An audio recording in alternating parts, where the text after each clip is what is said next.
ওগুলো ফাটা ডিম নিয়ে আসা হয়েছে। আর এই ফাটা ডিমগুলো দিয়ে ডিম পনির বানিয়ে পাতুরি হবে।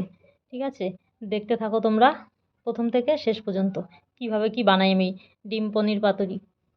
ডিমগুলোকে এখন ফাটিয়ে নেবো আর ঢেলে নেবো। এই যে ফাটা, মানে বেশি ফাটা না, নষ্ট না, ভালো ডিমই ক্যারেটে ছিল তো ফেটে গেছে, তাই একে একে ডিমগুলোকে ঢেলে নেবো বাটির মধ্যে।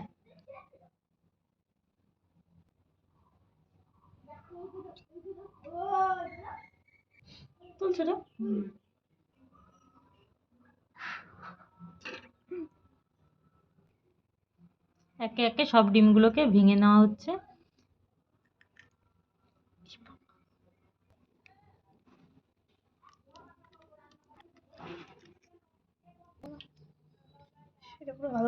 এখানে 5টা ডিম নেওয়া হয়ে গেছে ভেঙে, আর এখানে 2টো বাকি রয়েছে।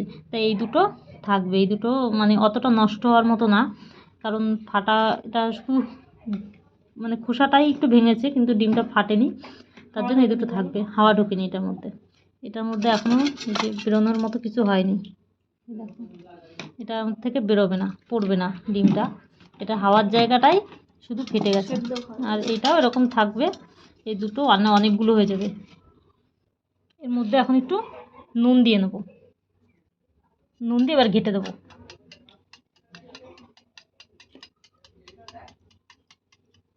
ভালো করে ডিমটাকে ফেটিয়ে নিতে হবে।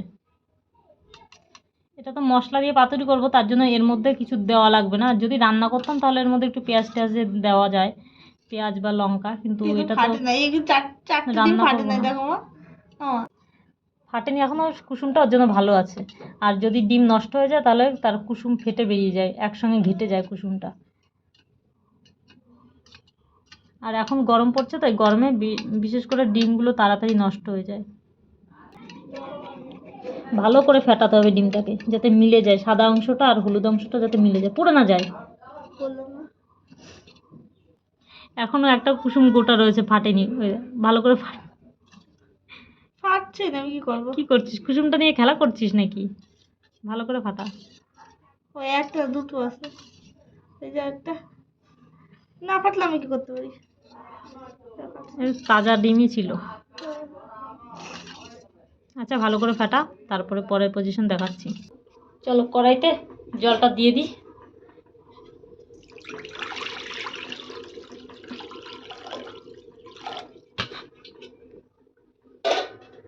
জলটা ফুটো, এই টিফিন বাটিটার মধ্যে খানিকটা তেল দিয়ে নেব, আর নয় লেগে যাবে। তো তার জন্য এই তেলটাকে মেখে নিতে হবে টিফিন বাটিতে ভালো করে, এরকম ঘুরিয়ে ঘুরিয়ে তেলটাকে ভালো করে লাগিয়ে নিতে হবে সারা গায়ে, যাতে ডিমটা দিলে লেগে না যায়।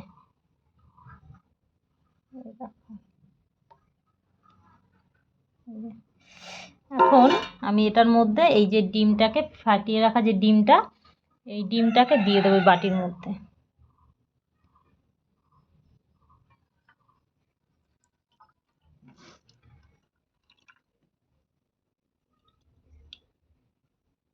এই দেখো, এইভাবে দিয়ে দিলাম। এখন এই জলটা গরম হয়ে গেছে, এবার জলের মধ্যে আমি এই বাটিটা এইভাবে বসিয়ে দেবো। এই দেখো, এইভাবে বসিয়ে দিলাম। এখন আমি এটাকে এইভাবে ঢেকে দেবো, এটা দিয়ে বাটিটা দিয়ে ঢেকে একটা ভারী কিছু দিয়ে দেবো, আর না এটা ফুটবে, তো ফুটলে পরে এইবার আমি এটা দিয়ে নোড়াটা দিয়ে চাপা দিয়ে দিলাম, যাতে বাটিটা কাত হয়ে পড়ে না যায়। ফুটতে থাকুক, চলো কত দূর হয়েছে দেখা যাক।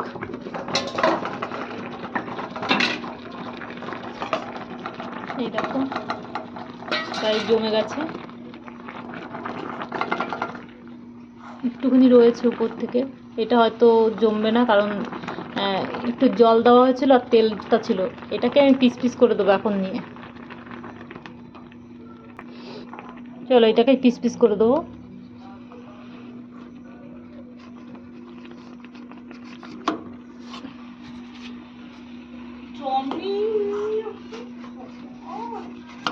ভাপও বসেনি, জমে।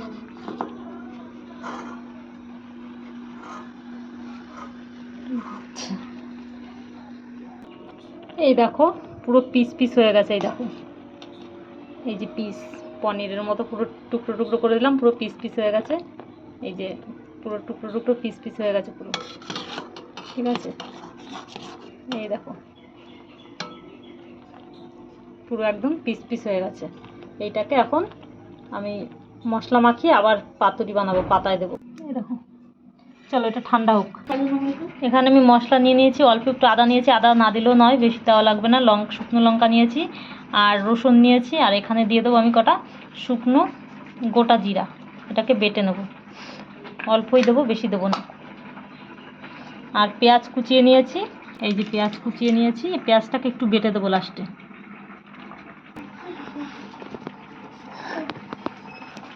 ছাড়ো ছাড়ো ছাড়ো।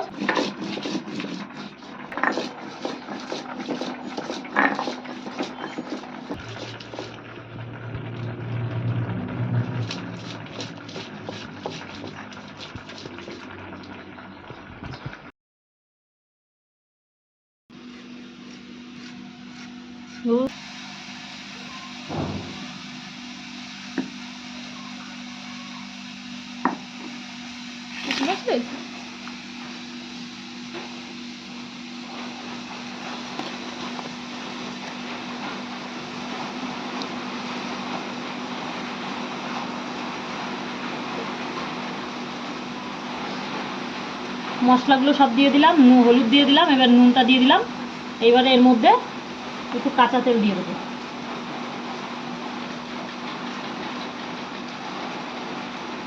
কাঁচা তেলটাকে দিয়ে মেখে দিলাম। এই পাতায় একটু তেল মাখিয়ে নেবো ভালো করে।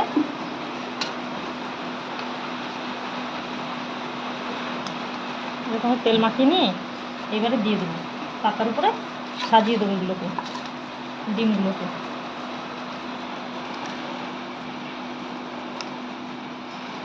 দিয়ে দেবো না বলে গেল।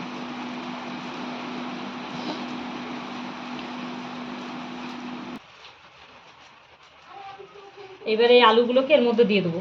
আলু আছে আর কচুরলতি আছে, দুটো চারটে কচুরলতি দিয়েছিলাম এর মধ্যে অল্প পরিমাণে। এই কচুরলতিটা আর আলুটাকে দিয়ে দিচ্ছি। এবারে এটার মধ্যে একটু নুন দেবো আর একটু হলুদ দেবো।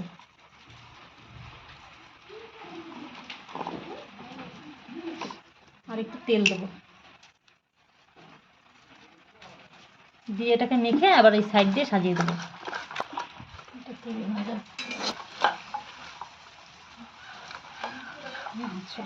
কোথায় দিই, মিডিলে দেবো।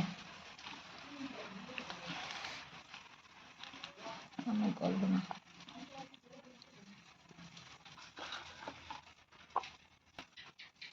লতিটা আর আলুটাকে এইবার মাঝখানে দিয়ে দিলাম।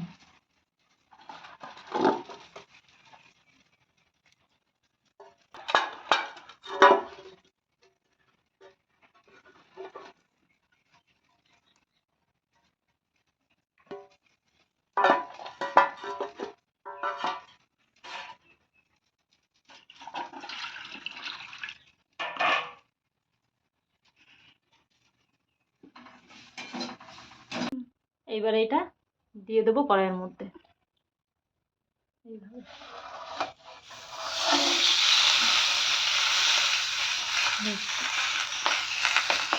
এটা হতে থাকবে, এবার ঢাকা দিয়ে দেবো। বন্ধুরা দেখি কতটা হলো ভাজাটা।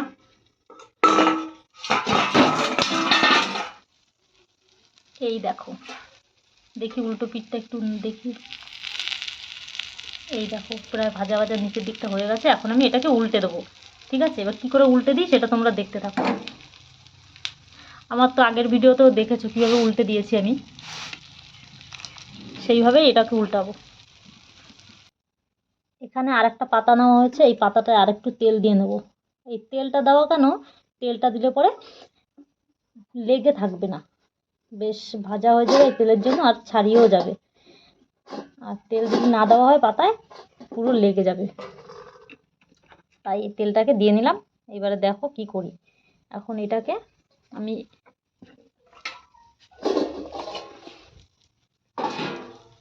এটাকে টেনে নামিয়ে নেব।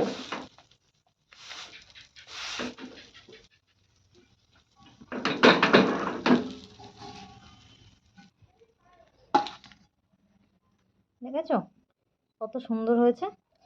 এখন এইটার উপর আমি অপর যে পাতাটা তেল মেখে রেখেছিলাম এইটাকে এরকম উবুর করে দিয়ে দেবো। ঠিক আছে, এই যে উবুর করে দিলাম। এইবারে আর একটা থালা নিয়ে আমি কত সুন্দর হয়েছে উল্টানোটা। দেখ তো নুন হয়েছে কি। ঠিক আছে, আচ্ছা এবার এইটাকে আবার কড়াইয়ের উপরে দিয়ে দিই, কারণ ওই পিঠটাও তো ভাজতে হবে। খুব সুন্দর ভাজা ভাজা হয়েছে। এই দেখো, একটু যদি লাগা লাগা না হয় না তাহলে ভালো লাগবে না, ওর জন্য একটুখানি একটু লাল লাল হতে হবে। ব্যাস, এইবারে ওই পিঠটাকে দিয়ে দিই কড়াইয়ের উপর আবার।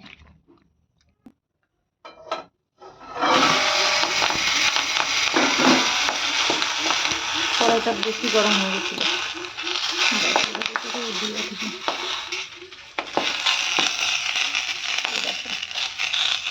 থাক, এটা আবার আরেকটু সময় ঢেকে রেখে দিই যাতে ওই পিঠটা হয়ে যায়।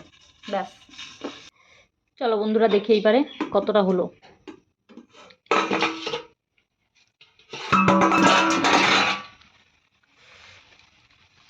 এখন দেখার বিষয় নিচের পাটটা, একটু ভাজা ভাজা হয়েছে কিনা। নিচের পাটটা আমার মনে হচ্ছে ভাজা ভাজা হয়ে গেছে। এইবার একটুখানি উল্টে দেখি নিচের দিকটা। একটা দুটো উল্টে দেখলেই বোঝা যাবে যে নিচের পাটটা কেমন হয়েছে। এই দেখো লাল লাল হয়ে গেছে। ঠিক আছে, তার মানে আমাদের রেডি। এই দেখো আমাদের রেডি হয়ে গেল ডিম পনিরের পাতুরি। এখন খানিকক্ষণ এইভাবে রেখে দেবো যাতে মশলাটা এর মধ্যে পুরো বসে যায়। আবার ঢাকা দিয়ে আমি রেখে দিচ্ছি। ব্যাস, এরপরে দেখা হচ্ছে খাওয়ার টেবিলে যে কেমন হয়েছে খেতে। আর আমি যেভাবে বানালাম এইভাবে সেম বানিয়ে আপনারাও খেয়ে কমেন্টে জানাবেন যে কেমন হলো খেতে। এরপরে খাওয়ার টেবিলে দেখাচ্ছি। ঠিক আছে, টাটা। ততক্ষণে একটু ধৈর্য ধরে দেখতে থাকো ভিডিওটা। হ্যালো বন্ধুরা, আমরা আজকে খেতে বসে গেছি আর তোমরাও চলে আসো যে যে খাবে। আজকে আমার খাবারে আছে, এই দেখো, এটা কি জানো তোমরা? এটা হচ্ছে ঘ্যাটকোল বাটা। এটা কিন্তু খেতে দারুণ লাগে। আর এখানে হয়েছে ট্রিপল শাক রান্না করেছি। যেহেতু আমরা গ্রামের, তো আমাদের গ্রামে এইসব শাকগুলো প্রচুর পরিমাণে পাওয়া যায়, আর শহরের দিকে এগুলো হাটে বাজারে কিনতে পাওয়া যায়। তা আমি আজকে যেহেতু বাড়ি আছি, আজকে পিপল শাক তুলেছি, পিপল শাক রান্না করেছি আলু দিয়ে। আর এখানে হচ্ছে খারকোল ডাঁটা, অনেকে ঘ্যাটকোলও বলে, তাই আমি ঘ্যাটকোল বললাম। এই ঘ্যাটকোল ডাঁটাটা বাটা হয়েছে। এটা হচ্ছে রসুন, কালো জিরা আর লঙ্কা দিয়ে। এটা কিন্তু মানে এইটাতেই শুধু এক থালা ভাত খাওয়া যায়। আজকে যা যা মেনু হয়েছে না, প্রত্যেকটা পদ দিয়ে শুধু একটা পদ দিয়েই এক থালা ভাত খাওয়া যায় এরকম। তা আমি কোনটা দিয়ে কি খাবো ঠিক করতে পারছি না, যে তিনটেই একই রকম হয়েছে, কতটা ভাত খাবো সেটাও বুঝতে পারছি না। তা দেখতে থাকো। এবারে ডিম পাতুরিটা রয়েছে, সেটা এখানে, এটা আমি কড়াই থেকে নামাইনি কারণ ঠান্ডা হয়ে যাবে তাহলে। এই যে ডিম পাতুরিটা রয়েছে, এইটা তো আরও অসাধারণ হয়েছে খেতে। এখান থেকে দেখো দুটো হাপিস হয়ে গেছে। ঠিক আছে, পাকা হয়ে গেছে। এখানে দুটো তুলে খেয়ে নিয়েছে আমার মেয়ে। বলছে নাকি এত সুন্দর হয়েছে যে আমি সব কটাই খেয়ে নেবো। তা চলো আজকে খাওয়া শুরু করি, খাওয়া স্টার্ট করি। প্রথমে নুন নিয়ে নিই আর এই বাটাটাকে নিয়ে নিই। বাটাটা একটু সাইডে রেখে নেবো, একটুখানি মুখে লাগিয়ে লাগিয়ে খেতে হবে না। আর এই ভাতটা দিয়ে মাখবো। দেখো কত সুন্দর কালার হয়েছে, সবুজ পুরো। এবার একটু খেয়ে দেখি।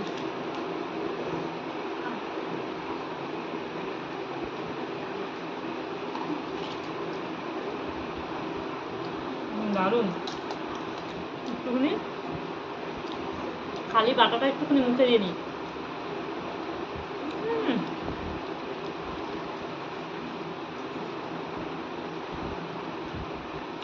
সেই হয়েছে, সেই।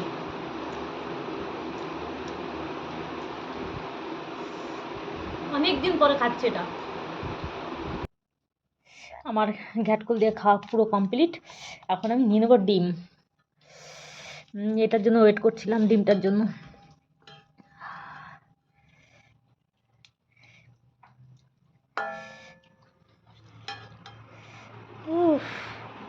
আমারই তো সব চলে আসলো।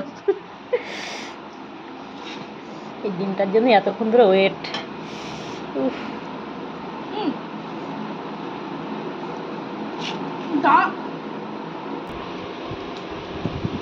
একবার সাইজটা দেখো, পুরো পনির, পুরো পনির। আর এটা দেখো পুরো পনির। আর এত সুন্দর হয়েছে, এই লতিটা দেখো, লতিটা পুরো গলে গেছে। এই দেখো, কারেন্টটা চলে গেছে।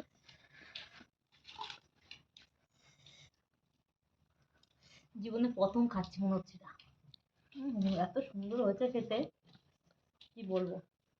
ডিমের রেসিপিটা আমি যেভাবে বললাম আপনারা একদম সেম সেইভাবে বানিয়ে করে খেয়ে তারপর আমাকে কমেন্টে জানাবেন কেমন হয়েছে। আর পরের ভিডিওগুলো দেখতে থাকবেন আমার। প্রত্যেকটা গরসের চুমু দেওয়ার মতো গরস।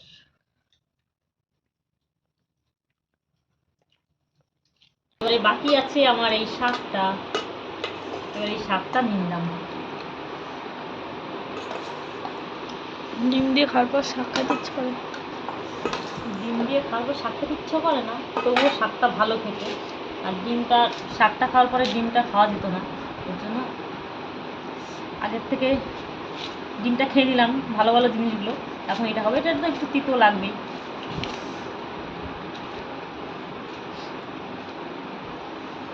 এই শাকটা কে কে পছন্দ করো তোমরা সেটা বলো। এই ডাঁটাটা কিন্তু সুন্দর লাগে বেশি।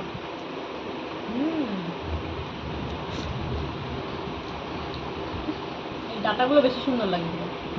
আর এই শাকটা খাওয়া কিন্তু খুব উপকার।